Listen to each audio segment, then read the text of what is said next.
Welcome to great, green and trashy New Delhi.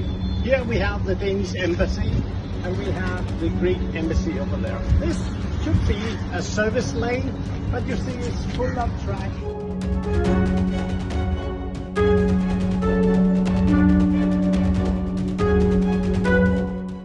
जहां से देश की सत्ता संभाली जाती हो, जहां राष्ट्रीय राजनीति के समीकरण साधे जाते हों, जहां देश के तमाम कानून बनाने बिगाड़ने वाली संसद हो, देश के मुखिया की कुर्सी जहां विराजमान हो, उस राष्ट्रीय राजधानी दिल्ली पर कसी जाती विदेशी फप्तियां बड़ी ही ओछी लगती हैं।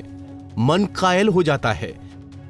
लेकिन हमारे नेताओं नेत्रियों को इस बात से कोई फर्क नहीं पड़ता। देश का केंद्र बिंदु दिल्ली शहर कहने के लिए तो हरा भरा और साफ सुथरा है, लेकिन हकीकत शायद कुछ और ही है।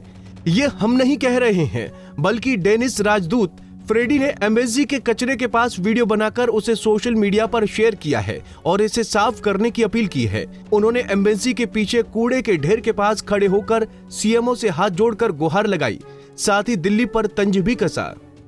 Welcome to great, green and trashy New Delhi. Here we have the Danish embassy and we have the Greek embassy over there. This should be a service lane, but you see it's full of trash and people are just dumping whatever they like to do here. So I hope somebody will listen to this and take action. No more nice words, just action, my friends. Dhanyavad.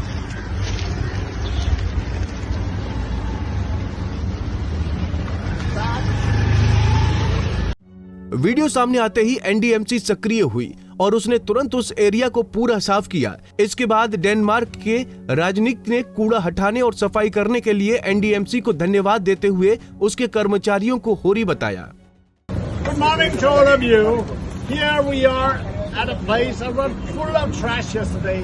Today it's clean. Thanks to all the great people from NDMC. I'd like to thank all of you personally, Health Department, Civil Works and whatever, and also the Lieutenant Governor who took action, which is so important, and all the nice people here making a difference, not only.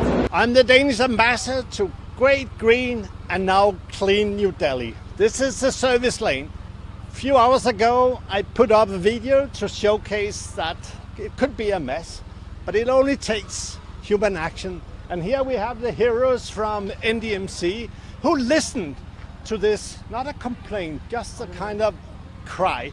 Why should we leave such a beautiful lane, a service lane, full of trash? And now these great people took action. That is fantastic. Dhanyavad. तो वही मौजूदा दौर की राष्ट्रीय राजनीति से खफा लोग इस मसले पर कह रहे हैं कि हमारे नेताओं नेत्रियों का तो पता नहीं, लेकिन इस घटना से भारत जरूर शर्मिंदा हुआ है। आलोचकों का मानना है कि डेनमार्क के राजदूत फ्रेडी स्वेन को अगर दूतावास के बाहर फैला कचरा हटवाने के लिए सोशल मीडिया का सहारा लेना पड़ जाए तो उससे ज्यादा शर्मनाक कुछ भी नहीं। कोविड के दौरान भी विदेशी मेहमानों को सोशल मीडिया पर आकर ऑक्सीजन मांगना पड़ा था। इस मुद्दे को लेकर बीजेपी के आलोचक तंज कस रहे हैं। G20 में तो सब हरी नेट के पीछे और बड़े बड़े कटआउट के पीछे छुपा रखा था, लेकिन सच्चाई ज्यादा दिन तक छुप नहीं सकती। Bureau report, Punjab Kesari TV.